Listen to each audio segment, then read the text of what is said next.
Trustee Rudez. Trustee Larry Brown. And Mayor Covington.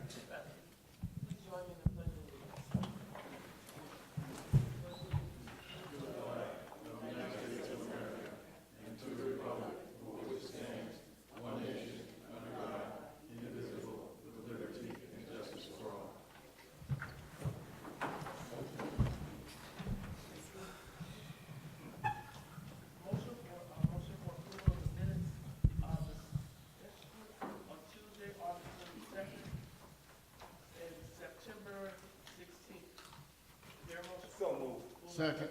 Rudez, second by trustee Oscar Brown. There any questions, comments, or additions? Yeah, on the first page there itself, it references Tuesday, August 22nd.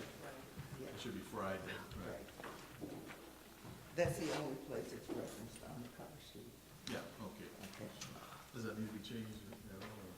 No, because it's not part of the minute. Oh, okay. Mayor. But thank you. You doing them both together? Yes. Or separate? Well, if you want to, we can separate it if you would like to refer to those. Okay, just refer to the same, if you don't mind. All right. Thank you. Get to them all.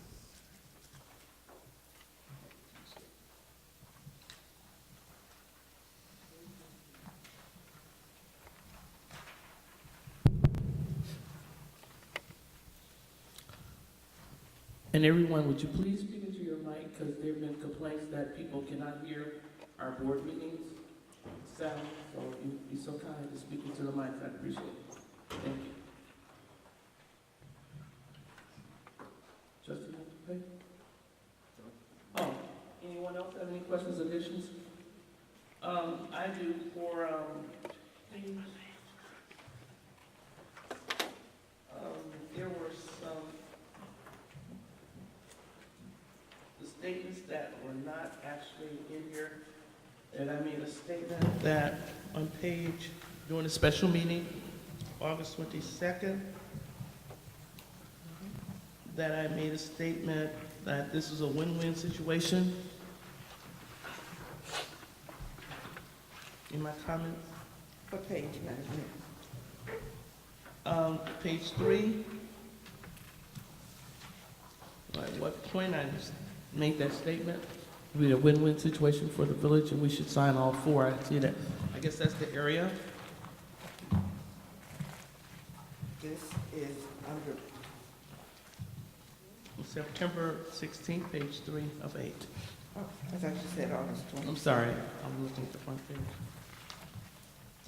It was a special meeting, I'm sorry, it is a special meeting. Right, you said August 22nd. Yes. So we're on page 3. Yes.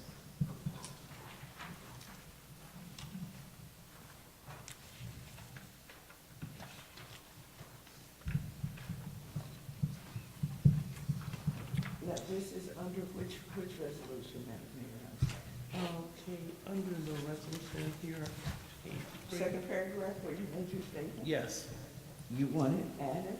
yes. And on page. I'm sorry. I'm sorry. You want it added that I said this would be a win-win situation. I can review the tape to make sure exactly where it's supposed to be. She wanted to sign off. Also, on page 7, I don't recall the man's name. I don't think it was Larry Huggins. It was another guy. the gentleman who... The white guy? No, I wasn't speaking about him. Oh, okay, because he was the one that came up and made the... Right, but before, after it had been approved, Hmm. and the applicant who made a statement about unity, Right, just before him, it was Larry Huggins. okay. Then that roll call. That's my changes.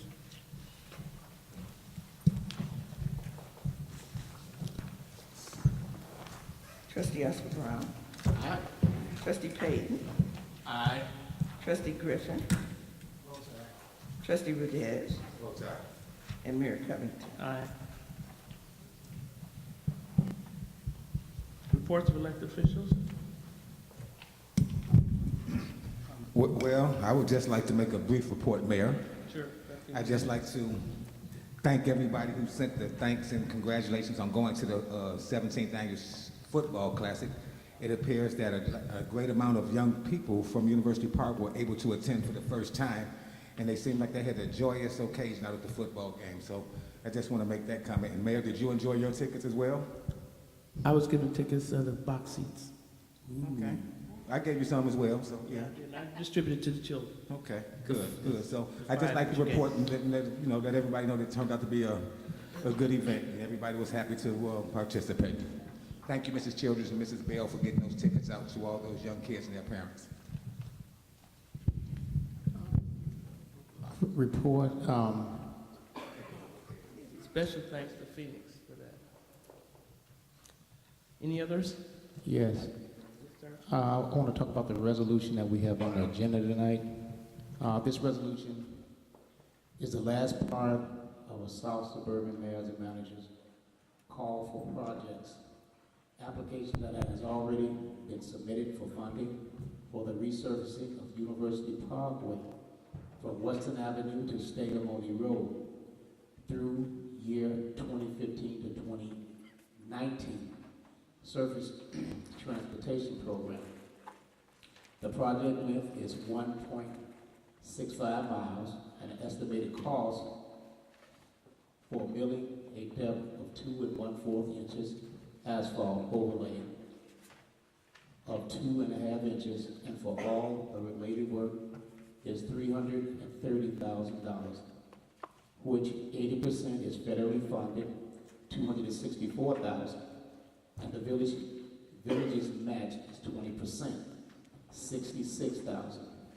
Upon approval of funding by the South Suburban Mayors and Matters of Transportation Committee, and the project would tentatively be scheduled for June 6, 2016 11. If we don't pass this tonight and it goes over until January, it's a 30% match. It goes up 10%. Yes. Mr. Payton had problems with, he wanted to know, but my thing is that, never mind, I'm not going to go into that. But the mayor knew about it. On the I-57 interchange project, AT&T should be done in relocating the wires at the intersection of Central Avenue and University Parkway. That will complete the relocation of the utilities. The contractor, K5 Construction Company, is in the process of earth moving and forming the entrance and exit ramps. They are also doing concrete work of the expressways, such as widening the lane for the entrance and exit ramps. They are also starting to upgrade and install roadway lighting. That's my project. Question of trustee Rick. Yes, sir. I'm not opposed to the resolution. My question for 2 board meetings has been, what's going to cost before we vote on something before we make a commitment to it. So I'm interested to find out, since I know the mayor sits on the transportation committee, is very familiar with all of this, for the South Suburban mayors and managers, where did you get your numbers from? And was Robinson Engineering a part of the estimate? Because it would seem to me, if the number I heard correctly, $200,000 for 1.2 miles of redevelopment of the University Parkway is a pretty low number, in as much as that stretch that we did in front of Governor's State University was $4 million. Yes. It wasn't a 4 million. Go ahead, sir. It wasn't a 4 million. The total cost was $4 million. May I clarify? Go ahead, sir. What we're talking about going from Western to Stagger is simply a regrinding surface, similar to what we did in the spring in front of Governor State. That was just a surface regrind where they just come by, pull it up, and regrind it. That cost us, I believe, about $130,000.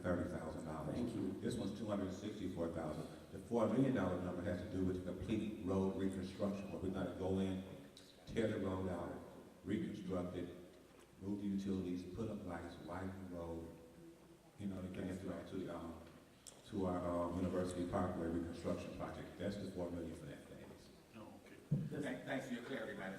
Yeah. So what we're talking about then from Steger Road to Western Avenue is just a resurfacing? Yeah.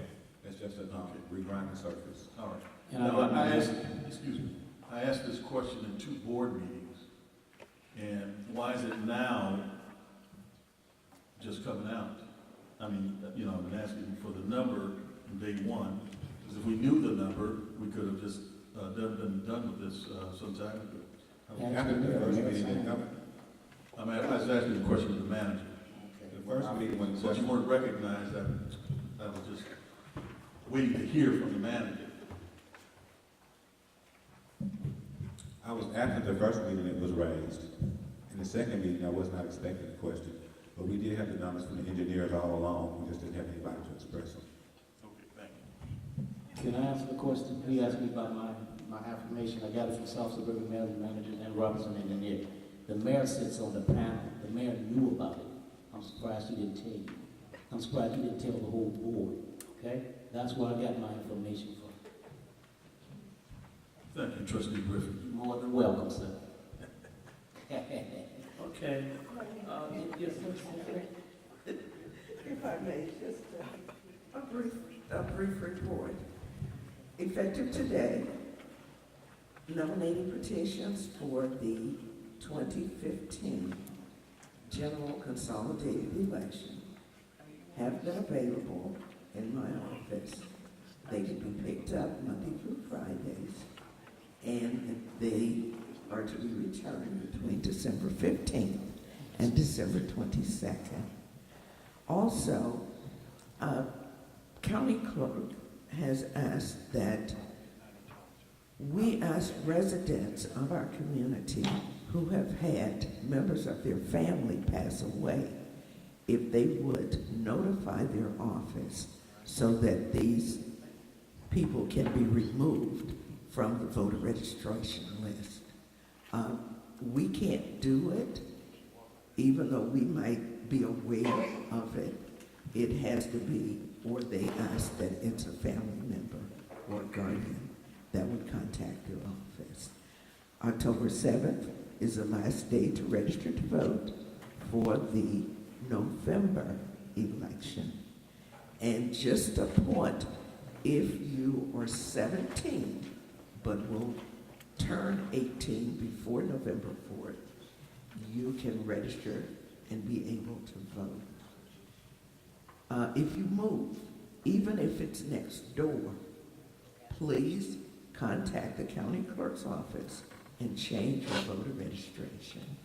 And if you haven't registered, please stop by our office or give us a call so that you can get registered. Okay, thank you. And today is the national registration, voters registration. Well, Cook County, David Orr Right. had called it for Cook County Day of registration. Thank you. Any other manager's report? No report, Mayor. Sure you do. What happened about, well, okay, now, the tree issues that I asked you about, the dead trees, you said there was some type of bug or whatever is going on. They're killing our trees, and they look absolutely terrible. Up and down the street, you can see the decay in the various trees. What are we doing with that? What are we doing about that? Well, you know, we've had the Asian beetle infestation for Right. the last few years, and it's killed a lot of trees in the entire area. Currently, Public Works will start to take down some of those trees like they do in the fall. We don't have a program yet to replace them, but there are plenty of grant fundings where you can actually select more trees to replace them. That's something we'll be looking into over the winter. Okay, 'cause they're almost scary. They look like they might fall any day, so they're pretty bad. They are down Hickok, Black Hawk. You can just see them. It's just a big decay. They look bad because the beetles eat the bark, Yeah. but they don't necessarily weaken the structure. You know, a wind will blow them down, and we will begin to cut them down in the fall, but they look a lot worse than they really are. Any other questions for our manager? Mayor's report.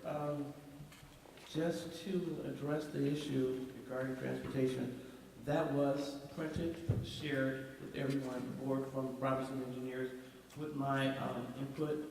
So I don't know, maybe some didn't read it or pay attention to it, but it was reported.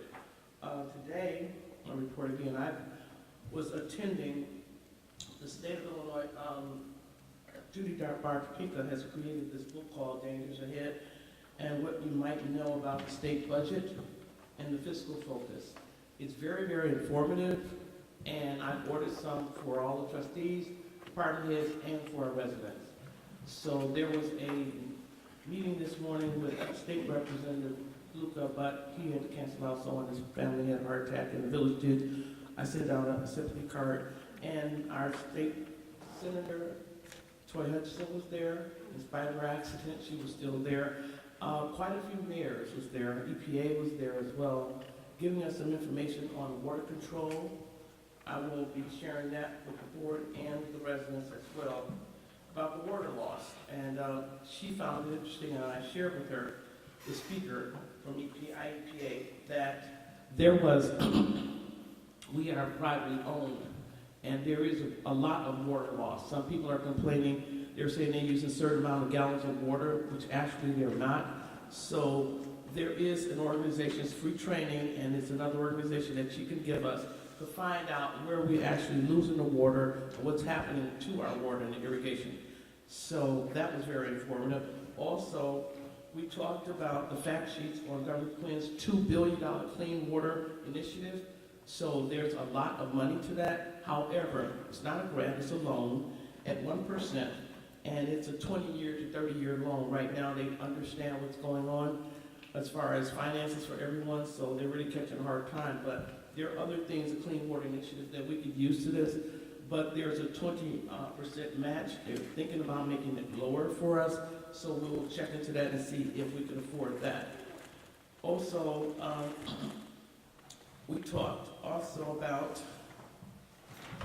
the Ileana project and the airport, and it's looking good, but right now, CMAP is still a contingent towards this, and there's a possibility they have another meeting on October 12th where I will be talking with them.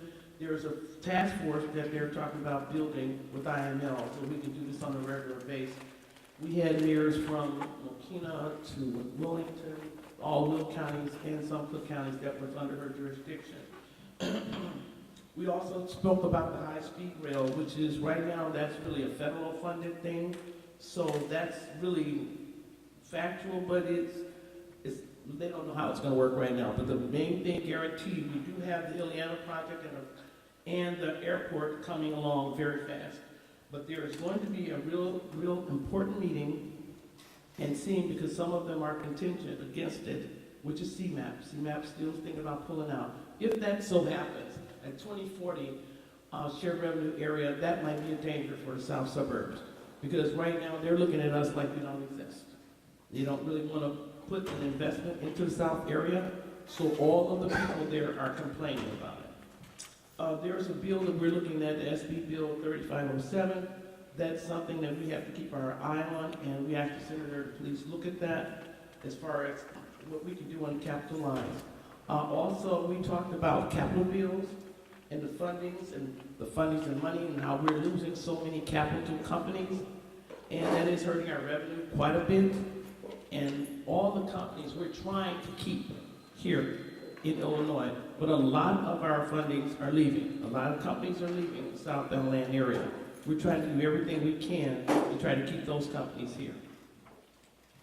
And we spoke about the infrastructure. They talked about home rules debates and what they can do and what they cannot do. They're really going to come really hard on certain things with that and put a lot of stipulations on us as home rule bills. And again, they talked about our sales taxes and how home rules could definitely build them up, or we have the option to raise them opposed to unhome rule areas, but not that much. So they were talking about the burdens of the pensions. Naturally, that's a big item, ticket item, the pensions. And also how we need to find revenue. We need to generate revenue for our villages, and it's not too high on the agenda right now for some people. So what we do have, we should encourage it and work together. And like I said, instead of throwing so many bricks, we need to put the bricks together and build something. We need to be governing. It's very important that the governing comes about, not the brick throwing, the brick building. And I'll- Yes, sir. So right now with that, and there's been quite a few meetings that I've had with our senators, our state reps, governor. We had a meeting with Quinn, we had a meeting with Durbin, and it's just been so many things. What can we actually do to make things happen for the South Suburban? They really feel that we're like stepchildren. So all the mayors had the same issues today, this morning. It was very intriguing and very, very interesting. So we're going to do this on a quarterly basis, bring our issues there and what we can need to talk about, what's really, really hurting us, and what we need to do about that. Yes, sir. Mayor, I know that they've had 2 meetings with the governor and the contractors at the Thurl Airport site. When's the next meeting scheduled for the minority contractors? Well, right now, they are talking about maybe October 12th, but that's, tentative. Okay. So we'll be letting everyone know about that. Okay? Thank you. You're welcome, sir. Okay, next on the agenda. And like I said, these will be at the Village Hall in my office. You care to see these. Committee and commission reports? Other officers' reports? Report from other officers. Good evening, Mayor and Board of Trustees and residents. Just wanted to let everybody know that Regal Farm, we're still doing rentals, so if you have a baby shower, a family outing, or if you want to go fishing at Pine Lake, call our office at 708-534-6456. Also, we have a program called REACH. It is for ages 5th through 8th graders, and we had a parent that has a total of 4 young people that was trying to figure out what she can do with her young men. And so myself, along with the staff, encouraged her to sign her sons up for our program. And today, Joshua Sorrell came in my office, and they have only been in school for 30 days, and he's got straight A's. So I am extremely proud of this young man. I told him today I was going to make it publicly known that being in an after-school program is important. It is important for parents to not allow the kids to be at home alone. Josh is a good young man that needed to just have that 2-3 hours of some structure in programming for after school. So congratulations to Mr. Josh. I hope and pray that you continue to bring these grades, and I must mention his brother Jimmy told me that he's going to be bringing his as well. So that's the end of my report. Thank you.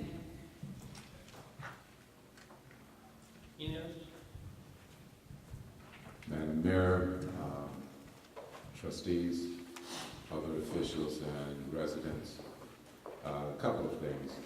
First, I want to thank Mr. Rudess for the tickets to the kids for the football games past Saturday, the Chicago Classic. I also attended and had a great time. My son is an alum of Morehouse, so I was particularly pleased with the outcome of the game. Secondly, the newsletter should be out the next week or so. The next edition of the newsletter, UP Post. Thirdly, I also want to thank Trustee Rudess for bringing to the village's attention the UCAN program, which temporarily recently ended. As you probably remember, the UCAN program is a program that seeks to employ, on a part-time basis, but it seeks to employ young adults or teenagers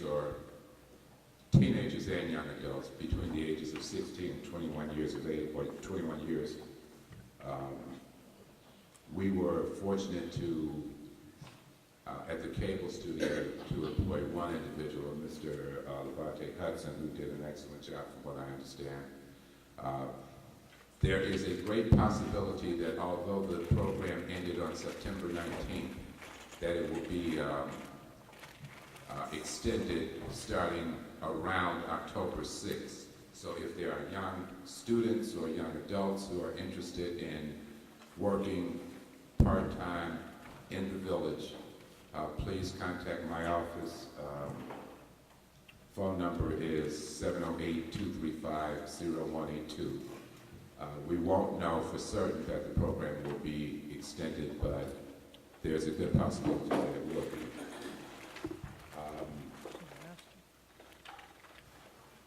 I believe that's it. Thank you. Ms. Keeley, I would like to also give congratulations as we're shouting those out. One of our cable guys, Kevin Flowers, accompanied me down with Senator Durbin's office, and he saw the interns that I spoke to, and I'm happy to announce he told me that he's working down here now. He'll be down there with Senator Durbin, so exposure is everything for our kids. And he's a great graduate from Columbia College, so kudos to him. Western Illinois. Yes, Western Illinois. So he's working with Durbin, so that's great. So kudos to him as well. Any others? General public, it's time to have, don't have an officer here? No officer.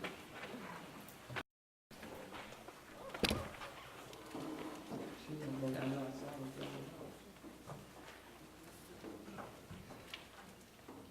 Is there any reason we don't have another officer here today, Mr. Lemire?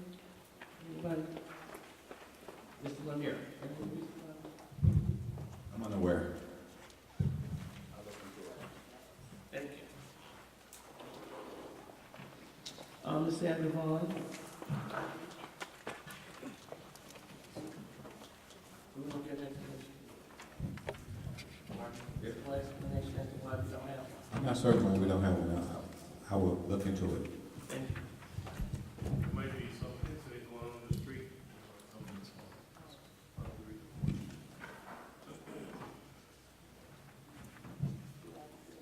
Oh, sure. I think most of the people know the rules, but the rules are that we limit the public comment period time to a total of 30 minutes, with each individual being limited to 3 minutes. And also, for reference? Yes, we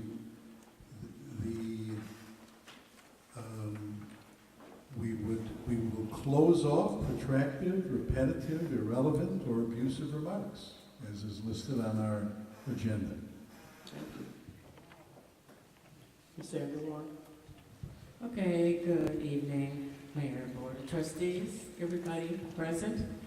I come again to talk to you about the GED program. I know people are tired of me talking about it, but that's my right as a taxpayer.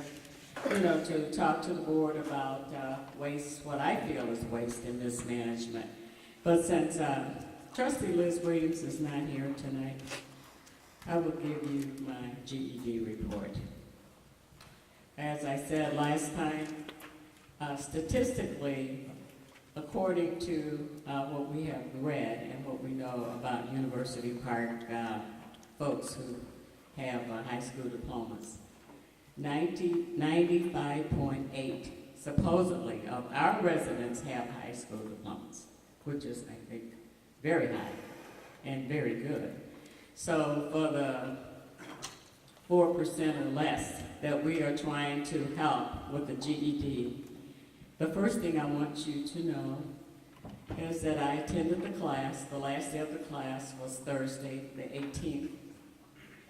15 people initially were supposed to be enrolled, and there were 4 people in the class on the last day of the class.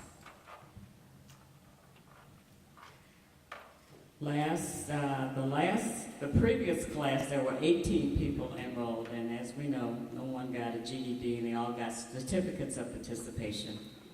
I understand one person came over from the first class to this present class, but still, when you add up the numbers, That is about 33 people that we have spent already $29,321 for, and no one has received a GED. I talked to the teacher and she said there might be potential for 3 out of the 4 who were in the class to get a GED, but it's up to them.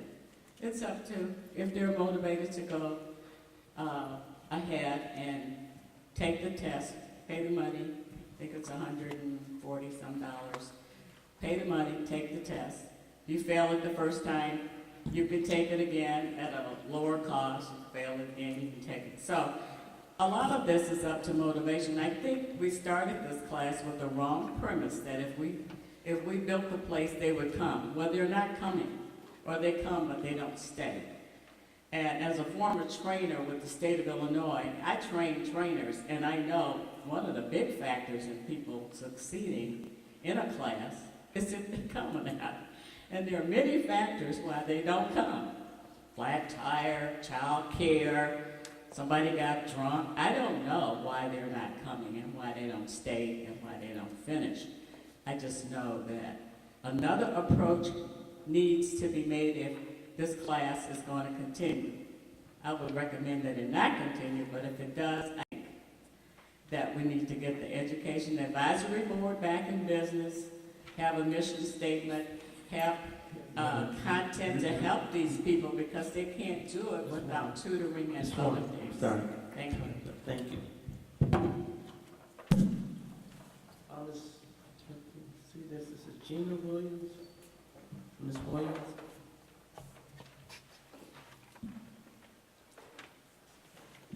Good evening, Mayor. Good evening, Board of Trustees, elected officials, and members of the community.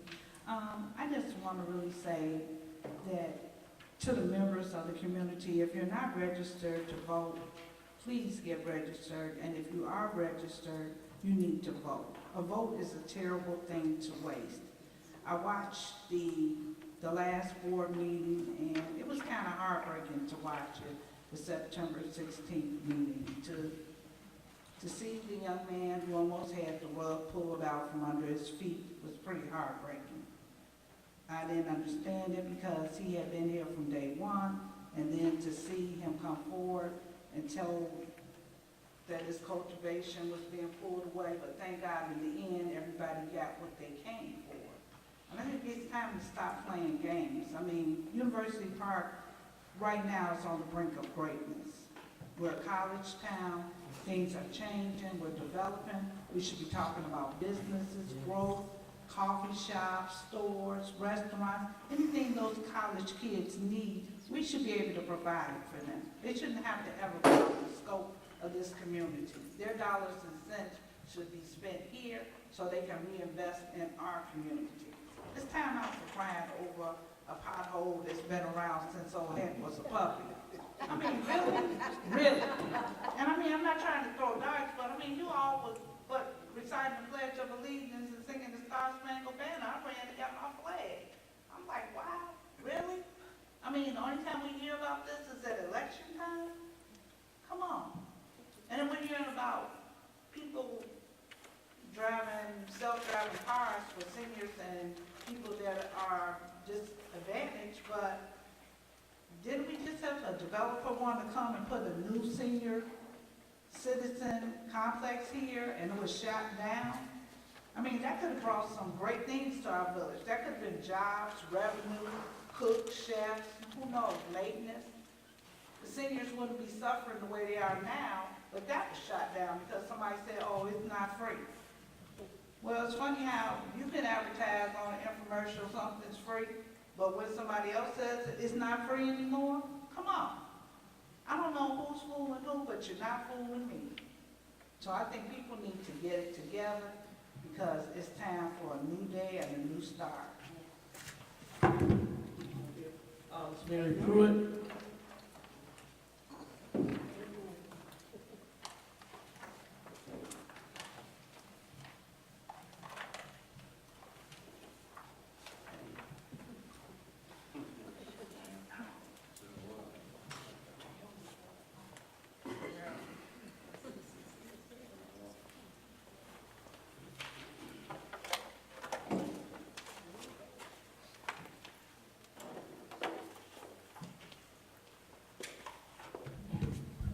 Good evening, Mayor, trustees, board, and village.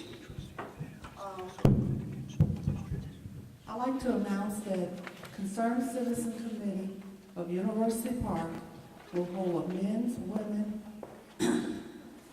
will be holding a men's, women's health fair October 25th, Saturday, from 10 a.m. to 4 p.m. here at 90 Town Center. They also meet every second and fourth Saturday in the, located at University Parkway in Webster. Forgive me for my absentee. My mind is a lot of different places right now.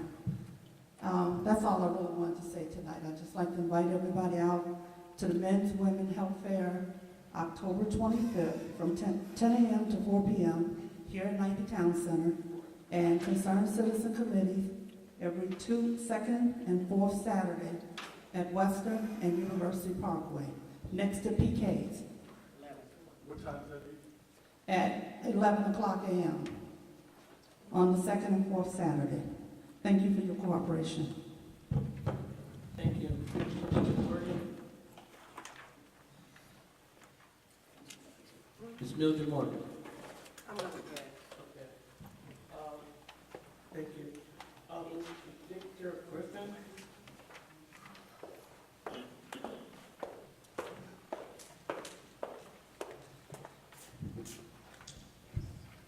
Good evening, Madam Mayor and all board trustee members. I'm going to be very brief. You are probably being circulated what I will speak from. So it seems everyone has it. Hopefully everyone does. To whom it may concern, as an advocate, or I'm an advocate of the village beautification efforts, and have been compelled to register a citizen complaint regarding an adjacent property. The property has been cited by our Department of Inspectional Services as recent as May 19, 2014.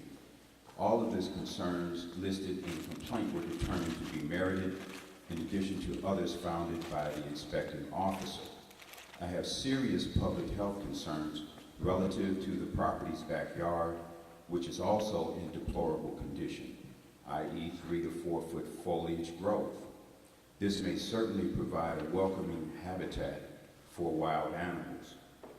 The current resident has admitted witnessing raccoons descending the side of the unit from the numerous roof openings, and have additionally needed to apply, I have additionally needed to apply metal covers along the corners of my home to prevent rooftop access. According to Inspectional Services, this landlord is scheduled for an October 8th court appearance, and I am desperately appealing to the village to exert all of its influence towards executing immediate correctional action of this situation. This matter has existed for approximately 3 years with no visible efforts to improve the documented conditions. Thanking you, Victor Griffin, and you do have my address. P.S. Inspection Officer Dixon has been extremely cooperative and informative during this period. Thank you much. Thank you. I looked at the pictures here, and I've spoken to you before, and you were supposed to have cleaned it up and done something. Is this a reoccurrence of problem, issue? Because first they were trying to do something, they said they were going to do something over and over and over. What happened? Succinctly, nothing. The Inspectional Services Department took my complaint on the 19th of May, and I have been following up every 30 days to see what the disposition is. And at this point, as I've stated, they're now going to court on October the 8th. The condition of the property has deteriorated over the last 3 to 4 years repeatedly. So there has been almost no improvement at all. And I've never seen the owner, who I believe is absentee. They do not live in the unit. I take it to be that it's a rental. So at this point, I have no other options outside of hopeful that the village can exert its influence. Well, Mr. Lanier, I would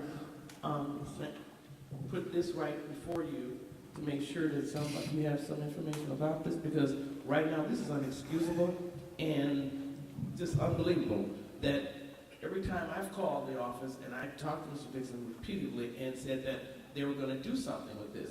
So I don't know who's being lied to, but we should find out in these type of situations, who owned this property and do some type of finding. I can't believe that the pictures that we just saw is still existing and nothing's being done. No one's getting fined for it. No action being taken. Well, Mayor, if it's on the court docket and there's evidence that action is being taken, the way our process normally works is we go out there, we inspect it, we give them a 30-day warning. If they don't comply again, we might give them a second warning. When it gets to the court docket on October 8th, our hearing officer will review the case and either issue a fine. They will issue the fine, for it to be cleaned up, or either they can issue for the village to clean it up and repay us.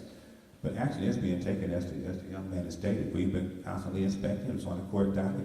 I would encourage him to come to the court that day, as a complaining witness. But that seems to encourage the judge or the presiding or the hearing officer, as far as his ability to fine. I think the fines can be up to $1,000 or $1,500. That should be pretty encouraging to get those things done. And I applaud you for that. However, I mean, just looking at that, we couldn't just clean it and then put fines on it, because what I just saw, that's horrible. I mean, that's absolutely unacceptable. We can't just clean it and put a fine. We have to keep it into that position until someone comes and go to court. Seriously? No, Mayor. What we do is we'll cut front yards, physical yards, so they're visible from the street. We will cut those. Right, I know about the grass, yeah. We don't go on people's private properties in their backyards. We can be cited for trespassing also without the court's permission. But with looking at this, I mean, that's a hazard to the residents and the health hazard. I mean, we need to call Department of Health or someone in on this in Will County to assist us. That's scary. That's absolutely scary what we just saw. That's why we give it a If I court could just date. interrupt for a brief moment, I just wanted to make sure that you're aware that the photo that you saw of the backyard was just this morning, and of the garage was approximately 1 month ago. Here it is. I'm sorry. Just a second. He said, trustee, Yeah. would you zoom in on this, please? What street is it on? What street is it, sir? Pebble Beach Court. Pebble Beach Court. Is it circle or beach? Circle. Well, here, no, that's his address. Can you see that? Pretty good? Okay. Thank you. Manager Lanier, I'm just wondering, because I've been involved since I'm in the real estate area with these kind of situations, a lot of foreclosures and that, and working with some different communities and the city of Chicago. Can't we have the property condemned as a safety hazard or as an attractive nuisance? I know, because I was involved with one, where, for example, the city of Phoenix had a problem with a property that I ultimately was trying to list, and they took the property, condemned it, and had it torn down. So, and I know that they do this in the city of Chicago as well, that if it's a problem, they will tear it down. And the attorney may be able to speak to this, Attorney Diamond, is that if you warn them that they have this nuisance and that, if they don't clean it up, the village will go in and clean it up and bill them for it and file a lien against the property. So maybe Attorney Diamond can comment on that a little bit. Well, I mean, all of that can be done. I think at this point that the October 8th court date is coming up quickly. I think that, I don't know normally if the building department takes a lawyer to the hearing to assist. We certainly could provide a lawyer to go to that hearing.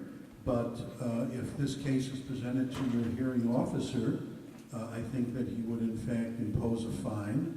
Normally what's done is that the person is given a short period of time to clean it up, in which case the fine is either reduced or eliminated, and it's usually done. The problem with tearing buildings down is that we would have to pay the $3,000 or $4,000 to do that, and nowadays with the price of lots, we wouldn't recover our money for a long period of time. So it seems to me that if the case has been filed, there's a court date, we should take a serious effort to make sure that the case is presented, that photographs are presented, that you are there, and we should in fact see whether the owner of the property has hired a lawyer to try to make sure that there isn't just a continuation of dates. But I think the process that has been discussed here is the process, and I think you should give it an opportunity to go forward. I think it's important, sir, that you're here to let everybody know about it, but you have a court date within a couple of weeks, and I would hope that there would be a fine and action. If we can assist the manager, we'll be happy to do that. I do appreciate all of the efforts that the village will make on my behalf. Unfortunately, I'm scheduled to work on that date. I do believe it will be a Wednesday. I more than likely will not be available to attend. It would be my desire to do so, but I'll acquiesce to whatever the board's efforts can present. It's not necessary that he attends. The inspector who writes the report, who signed off on, in this case, Inspector Dixon, he will attend on behalf of the village, and he'll present evidence on behalf of the He village. can take photographs. He'll have No, but not your photographs. photographs. If Mr. Dixon takes the photographs, it will be there. So I think that we should, I think the manager will report at the next meeting, hopefully, a favorable result with regards to this matter. Here's my concern, and I agree that we need to go ahead with the, obviously, the October hearing date, but this has been going on for 3 years. We've been finding this owner for 3 years. Something more has to be done, and if it's not a proper thing to tear it down, then it needs to be cleaned out. There are companies that do that. They'll go in and have that place cleaned out in a few hours. And have it properly secured as well. It may need to be boarded up too, you don't know what's going on there. So I think while we can continue to fine them, they probably, after 3 years, have enough more fines than the property is actually worth. Knowing what some of the value of some of these, what has happened with a lot of the values of the property. So I would just push for, in the hearing, some kind of condemnation or some type of request from the hearing office to allow us to clean up the mess and at least secure the property. Trustee, while the complaint from the resident says it's been visible for 3 years, for no more than 3 years, we don't know from reading this how long the complaint has actually existed. Normally, when it gets to the court date, we've only been involved in this for less than 90 days. So we don't know from this, if it's been an ongoing problem. I doubt it, as you say, I need to clarify that. but we haven't been involved in it that long. That is absolutely correct. And we wouldn't be able to condemn it. If we can't get the action that we're seeking, then we forward it over to the state court in Markham, because we don't have that sort of authority on our municipal level to condemn a home. But just for some type of resolution, I sit on the Will County Advisory Committee, and there's a group of people that I will address with this, and they do this in the various villages, and they have a funding, and they come and make an approach for a grant for things of this nature, and I would definitely talk to Larry Walsh, which is our president, about this and see what we can do, because if we have property around the village like this, there's something that can be done. We shouldn't allow anything like this around the village anyway. Our inspectors, we need to be very aggressive, but there is something that I know some other villages did do that I can't speak to right now, but to clean up a mess like this. And these vacant apartments or vacant houses, shall I say, we do need to put them on the radar and start being aggressive on this. Madam Mayor, just finally, that property is currently occupied, not by the owner, but by a resident, a tenant. Pardon me, thank you. Oh, we should know about that then in our village hall. I did thank you for your time. I know I've extended my 3 minutes. No, we had a question session, so we'll do that, and we'll check with our area. That's interesting that we renting out this and nobody's doing it. Okay, thank you, sir. Thank you again. All right, yeah, inspections are over here. I don't know how they got past this to even rent it out. The inspection is almost ready. Deborah Strauss, please. Good evening, Mayor, Board, staff present, audience present, and those viewing. Just to wrap up from our Senior Fun Day. Luckily, at the end of the board meeting, Christelle brought it to my attention. When I had mentioned that James Bell had done our media coverage as well as you had been done, I totally forgot about Kevin Flowers. That's right. Totally. And needed to have that mentioned for his sake because he did do a good job. Just as Jeff Tinsley came in and set up the Wi-Fi, trust me, I pulled him aside. He helped unload my car, so he needs to thank you. Okay.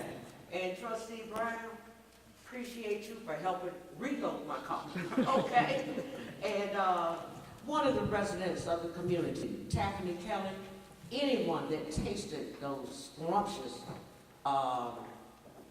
little cupcakes that she bought, as a committee, we appreciated her coming to us to ask, could we highlight her?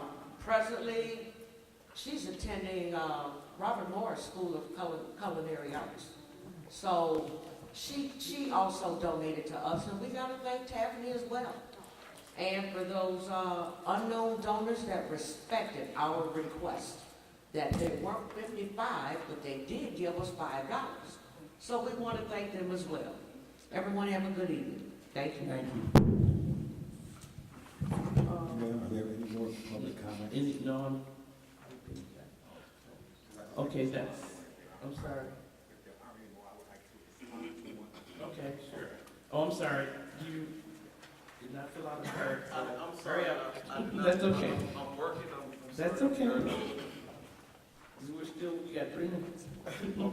We were gonna do it. This is for the vehicles that are stored with CJ's Automotive right over here in Park Forest, right off of Old Mooney Road. Chief, there's about 5 vehicles that belong to the police department. I was trying to see whether you guys are going to keep them. I talked to the guys over there at the automotive company. Says it's not worth keeping them. It's not worth putting the money into the vehicles to fix them. So I will get to you with a proposal or whatever. I think it's on the agenda tonight. No, that's for something else. Yeah, that's for okay. We'll look public at that. works. So Okay. I just wanted to bring that to the board's attention. All right, thank you. Trustee Renee? Yes, thank you, Mayor, for recognizing me. I would just like to comment on Mrs. Williams talking about the Jana Williams regarding the housing complex that you say that the board had turned down that would have brought us opportunities. Well, I'm not going to go into a long, drawn-out story, but I'll give you some.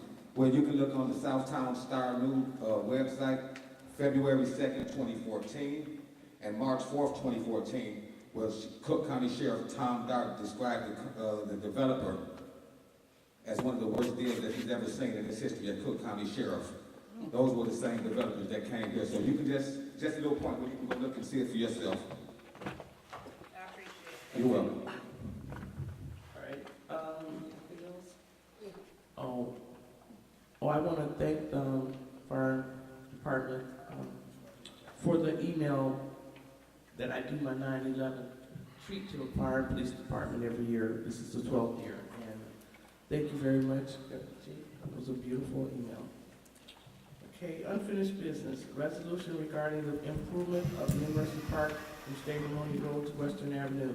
Is there a motion? So moved. Second by Trustee Griffin, second by Trustee Rudez. Any questions, concerns? If not, roll call, please. Trustee Brown. Aye. Trustee Payton. Aye. Trustee Griffin. Votes aye. Trustee Rudez. Votes aye. And Mayor Covington. Aye. Thank you. Madam Mayor, that is Resolution R 2014-20. Thank you. New business. First, second, and third reading, an ordinance accepting Sutton Ford proposal for the leasing of 2 2015 Explorers to the Village University Park Police Department. Is there a motion? So moved. Second, Trustee Griffin, second by Trustee Rudez. Questions, concerns? Trustee, yes, sir. Trustee Nelson Payton. Yeah, thank you, Mayor. And I was talking to the manager, the finance director a little earlier, to see if because you were putting on the ordinances before on the cover sheet whether or not this was budgeted. And I would just want to find out, I know you sent me the capital budget for fiscal year 15, but I was wondering if this was budgeted for fiscal year 13-14, which is where we are right now. Oh, that's right, 14, 15, right, yeah, 15, 16 is the capital budget you sent me. So is that budgeted for 14, 15, this year that we're in? Yes.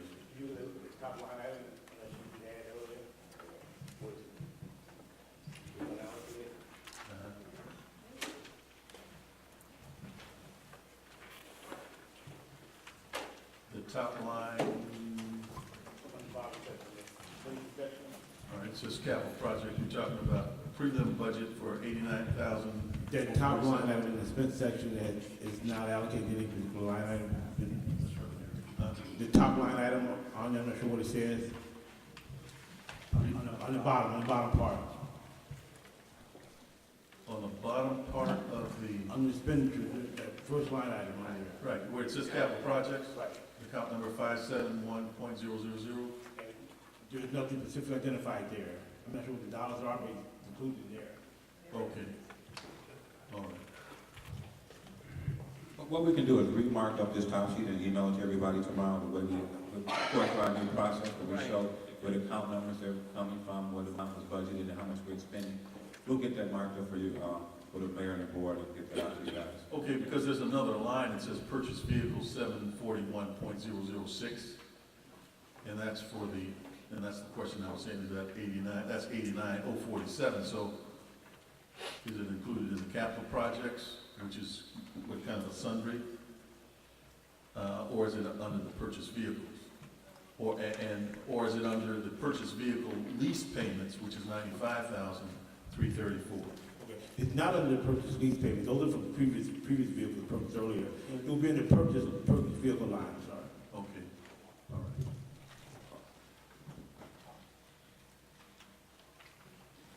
Okay, all right. Okay, So if you can get that, I appreciate it. and at this point, how many vehicles do we have now for our police department? Well, I still got a couple more questions. Oh, I'm sorry, go ahead. Yeah, I was not sure whether these cars are marked or unmarked cars. I was trying to figure that out from the numbers. Well, I mean, are these cars going to be marked or unmarked? Because there's a difference in the quotes that we have. One is marked, one is unmarked, and we have eight vehicles, Mayor. We're paying thousands upon thousands of dollars for maintenance every week. I'll be walking a bill for $6,000 over just for the last several weeks across the street tomorrow morning. We're paying a tremendous amount of money for maintenance on these older cars, and we're trying to get this fleet turned over, and we need these two vehicles. Yeah, I mean, I don't have a problem with that. I just have a question. The other question I had, you turn to the first page of the ordinance, is, and maybe that's why the numbers didn't tie out. So the $79,416.60 is for one of each from Sutton. Well, we set it 7,000 over in the 12-period month. So the two together, the unmarked car is the $37,039.30, and the marked car is the $41,953.30. So that's what would make up the $79,416. Okay. And so we're paying about 8% interest rate for the lease financing.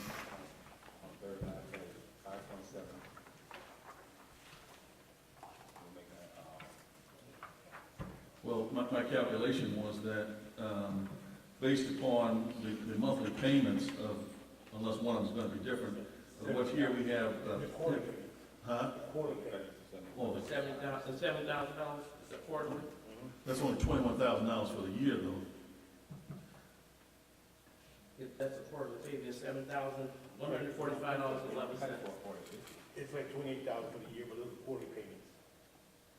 Well, it says here that there would be $79,416.60, and the payments will be set at $7,145.11 over a period of 12 months. No, it's 12 payments. It's 12 payments. You said 12 months. And that's what, 12, you get 12 payments. It's 12 months. So the payments will be set. The payments will be set at $7,000. so you're gonna pay essentially $23,000 a quarter? No, 7,000 a quarter. Approximately a little $28 a year Okay, over how many years? over 3 years. Okay, because it's not in the ordinance here. It's not a fast payment, but it's not in stamp. Right. Yeah, but it's not in the ordinance. That's It's not in the ordinance, right. It's not in the ordinance. But my calculation was that based upon okay, so the 7,100 is going to be quarterly payments over 3 years. So 4 payments a year over 3 years. Okay, so then my calculation will be off, because the way I read that was 12 months, and that would be $85,741. Right. Okay. Well, it'll still be 12 payments, it's still gonna be $85,741.32. Right, it does. Right, with the rest of us. It doesn't say what the quote, there's a difference, that's what he's bringing to your attention. Mr. Lanier, it's one thing for the quotes to be, you should read it in the ordinance. Thank you. Also, Will we just amend that so we can go ahead on it? Should that be a period of 12 quarters then, so that's 3 years of 4 payments each? Right? 12 payments. Okay. All right. So do we need an official motion to amend this? yes, we do. Make it, I'll give you a second. All right. So moved. Second. What is the motion?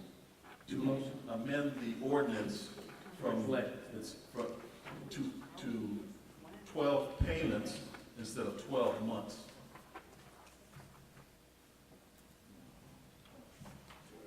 Okay. Right. Do it quarterly, right. Instead of that. Would you repeat that again, Mr. Lanier? As opposed to 12 monthly payments. Right. Well, quarterly payments. Right. Okay. Because it's over 3 years then, right? That's it. Okay, my question, Mr. Lanier, how many cars now do we have? Because I know in the past we did lease the cars. Is this still lease agreement or is this a actual purchase? Mayor, I'm unaware of any cars that we lease. We've always. Years ago. I'm just saying years ago we leased them. Can't hear you, Mr. Lanier. Okay. Since I've been here, we've only purchased cars. We haven't leased any. I believe the chief said, how many, well-conditioned cars do we have, chief, currently? We have 2 from last year, and these 2. Okay. So we have 4 new cars. And I'm listening when you're saying about the maintenance of that. When you lease, it's kind of good in a sense because then you won't have to worry about it after 3 years or whatever. It rolls over and they're responsible for certain maintenance on it themselves. So is it cheaper, you find it cheaper to own them versus leasing them? It's a decision that we can look at both ways. I always prefer to simply purchase them because what most villages do is they'll purchase the police cars. Within 2 or 3 years tops, they'll rotate them into other departments such as public works or cable parks and recreation, where they'll still have a pretty good car with substantial life left into it. And then police will always have the newer cars because they put a lot more, they run 24 hours a day and they put a lot more wear and tear on them. Okay, that was just my concern. As far as the maintenance, it could be good or it could be work one way. You can look at either way, it can be the board's preference. I say my preference would be to purchase them so we can rotate them So down. we can rotate them to other departments. Okay, the other thing is, are these cars gonna be stationary here at the station? You're never taking them home? Like the stationary? We would have to, that's the police department. I don't know exact uses for these cars. I know the marked car There's always cars, you know, we don't take our marked cars home. As far as some of the unmarked cars, it depends on who's it's assigned to. We can talk to the police chief about it later. We need to kind of keep some of them at the station, I would think, as far as the wear and tear and the cost, because it would be better. I mean, the chief, I understand that's one thing, but everybody should be taking these cars home and to funerals and other recreational things. I don't think that's fair to a cost to the taxpayers of the village. We need to keep some of these cars local. I shouldn't see 4 or 5 cars at home in restaurants. Okay, I'm trustee notes and paper. Yeah, I want to come back to this number again because I'm having a little trouble here. Let me just, because if we are doing one marked car and one unmarked car, the total, based upon the summary sheets that you had, the group exhibit A, would be $78,992.60. But the ordinance says that the amount to be financed would be $79,416.60. So I was wondering, You came up with 78,000? yeah, Or is it 79,000? yeah, it says 79,416, and this is the number I could, if you add the 37,039.30 and the 41,953.30, they add up to $78,992.60. And the ordinance is 79,416.6. There might be an underwriting fee included. $424. There's an underwriting fee included. Okay, so that you're gonna finance the underwriting fee. Okay, why wouldn't that be in the quote? No, it's in there. If you look at the bottom, it says right there, it's in, the 425 underwriting fee is included on the back page. Well, I'm looking at the summary sheet for A, where you're comparing each one of the 3 vendors that bid on this, Sutton Ford, Perry Ford, and Curry. Well, the underwriting fee will be the same in all of them. That's not gonna really matter. That's gonna be the same in all of them. I mean, regardless of what dealer you go to, you can still have an underwriting fee. It's not gonna change anything. So is it our underwriting fee or is it their underwriting fee? Could the underwriting fees vary from? Well, no, what I'm saying, we're using the same company. We're using the same firm, so it's gonna be the same. I mean, it's not gonna matter what you go with Sutton or what the other 2 dealers are, you'll still have the same underwriting fee. Okay, so we're using an intermediary to put this together for us? Is that, or underwriter? Explain that to me, I'm not familiar with that. for police cars. Because the fee is, no, I didn't really get to contact them with the quote, and the competition sent me, I just got it from her. I can really call and find out about it a little more. But the fee was kind of minor. I didn't think it was a big deal in the whole issue. When you look at $8,000, I didn't think $425 was a big deal breaker either way. Well, no, I just wanted an explanation because the numbers didn't match up. I mean, that's so. I can get that for you, Trustee Morrow. Okay, all right.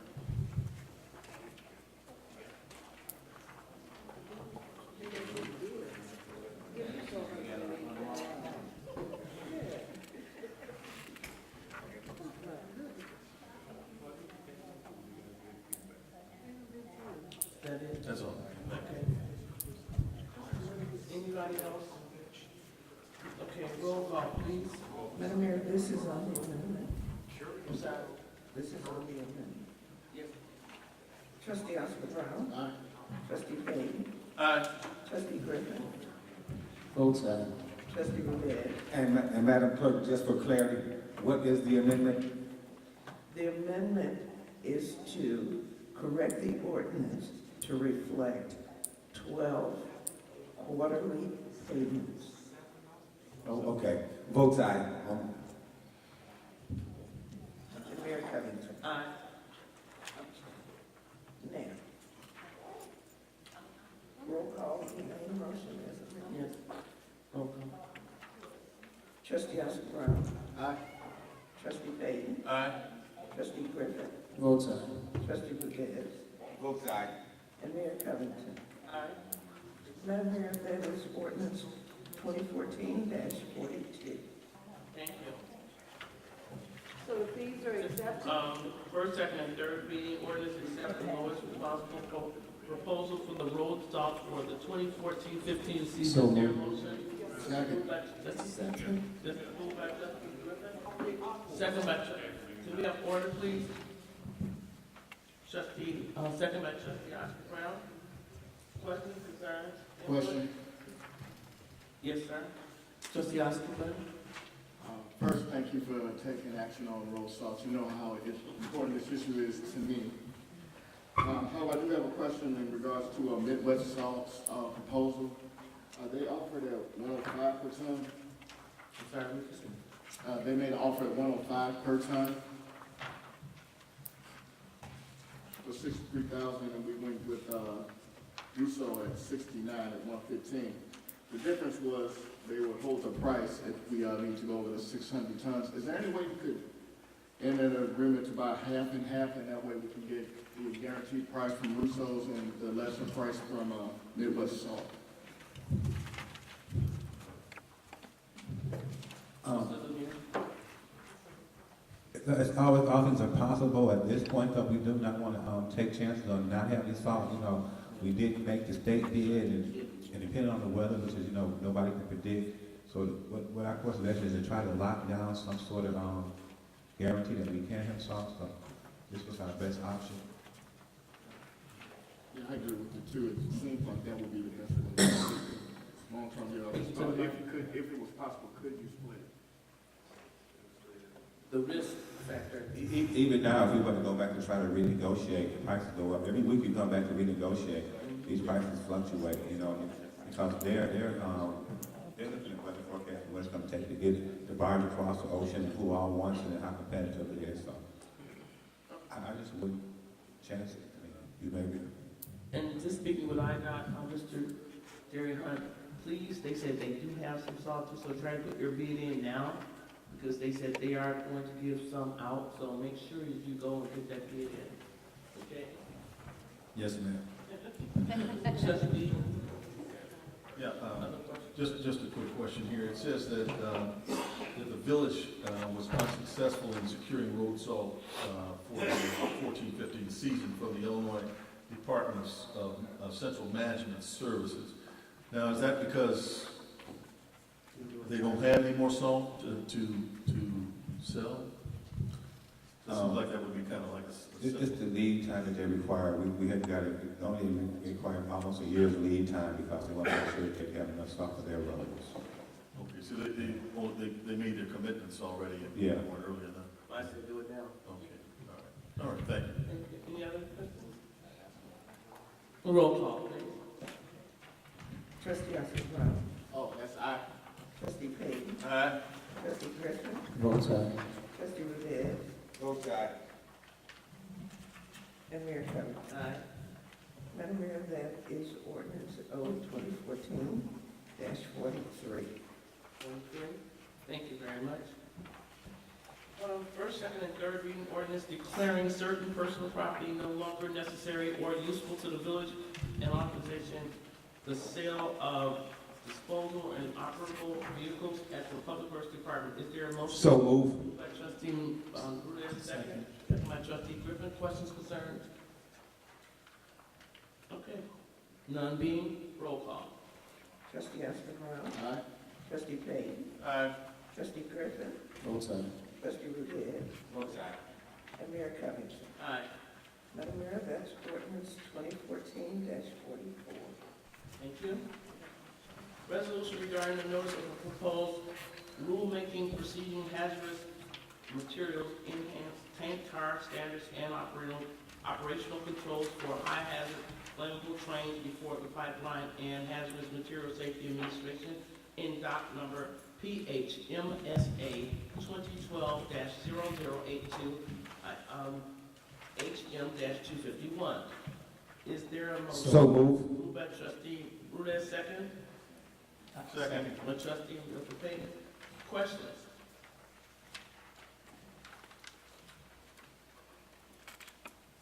None said? Roll call, please. Trustee Oscar Brown. Aye. Trustee Payton. Aye. Trustee Griffin. Votes aye. Trustee Rudez. Votes aye. And Mayor Cummings. Aye.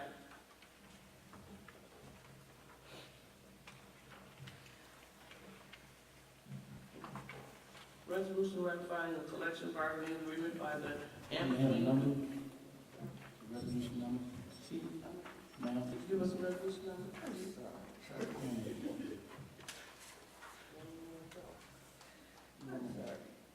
That's resolution R 2014-22. Thank you, ma'am. Thank you. Resolution ratifying the collective bargaining agreement by and between the Village of University Park and the Village University Park Professional Firefighters Association. Is there a motion? So move. Let's go. Moved by trustee Ruda, second. I'll just take you as the second. Questions, concerns? Actually, I have one question. Yes, sir. It's technically about the last one. When are we gonna send this resolution off to the last resolution to the federal rulemaking people? Then ask for it. Before the end of the week. That was on something. Okay. Any questions on this one? This was one of the hot topics today too, with the senator and the state rep. Is there a motion? I'm sorry, roll call. I'm sorry. Trustee Ashton Brown. Oh, aye. Trustee Payton. Aye. Trustee Griffin. Votes no. Trustee Rudette. Votes aye. And Mayor Covington. Aye. Mayor Covington, that's resolution R 2014-23. Thank you.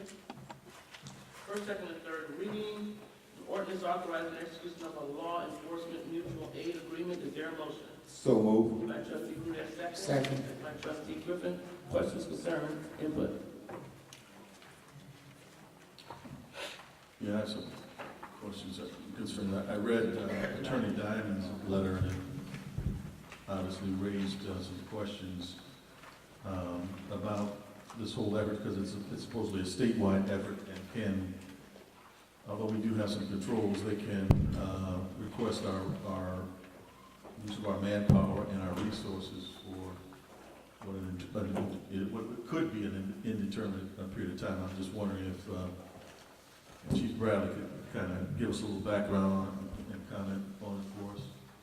Where do you see the benefits? What kinds of things would this special group, beyond what we have now with the Cook County Sheriff's Department and the Will County Sheriff's Department, what additional benefits would we see? We currently have officers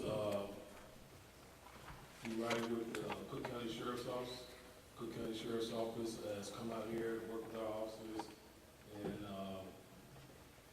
we have made several arrests and taken weapons off the street, things of that nature, doing this agreement with them. We're also going to be entering into agreements with CERT team, the South Suburban Emergency Response Team. A lot of things that fell by the wayside for whatever reason over the years. And we're building those bridges, we're networking with other departments in the area. And we're now working with a lot of departments that have not been working with us for the last few years for whatever reason. And the benefits, like I just told you, I don't want to say everything that we're doing on television here.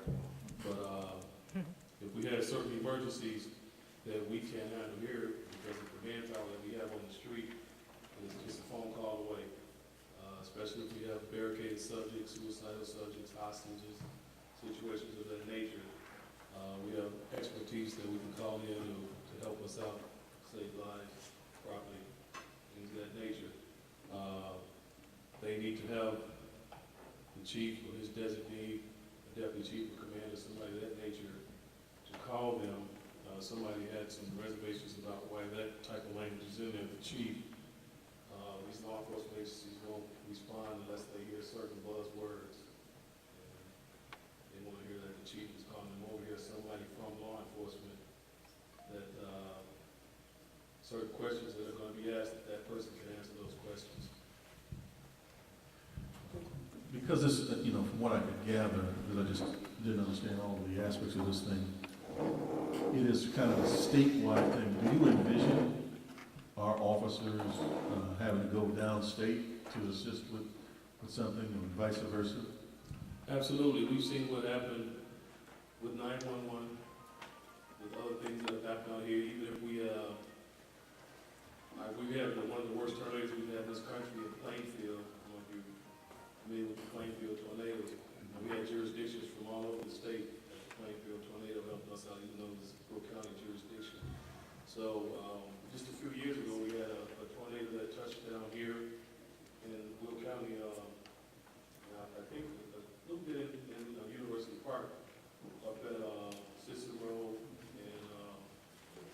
trail in that area up there. And all 5, 6, 7 jurisdictions were there. Most of them. It actually, the major part of that is when they touched down to Frankfurt. And certainly we were touched by it too. And everybody comes and helps and gives a helping hand. So it was just examples of what can be done when you have the manpower, the fire departments, all the other jurisdictions that responded for emergencies like that. Thank you. Just a second. Are you finished? Yeah, I'm done. Okay. Well, I just wanted to add, I think the agreement is very clear that in fact we have complete discretion as to whether we're going to agree to do that. So this isn't a situation in which anybody can require us to provide people. That language is very clear, and it's perfectly appropriate to have the chief in terms of that situation. The two comments I made related to things that I thought could be improved in the agreement, and there is a board of directors that actually controls this, and I was just suggesting that if the board does go along with it, which I think I would recommend that the board do it, that I think there are two things that perhaps should have been looked at and perhaps could be modified in terms of the language. But with regards to the question that was asked, if we aren't able to participate or aren't willing to provide services because we don't have the ability at any particular time, we are not violating the agreement in any way. Trustee Rivera?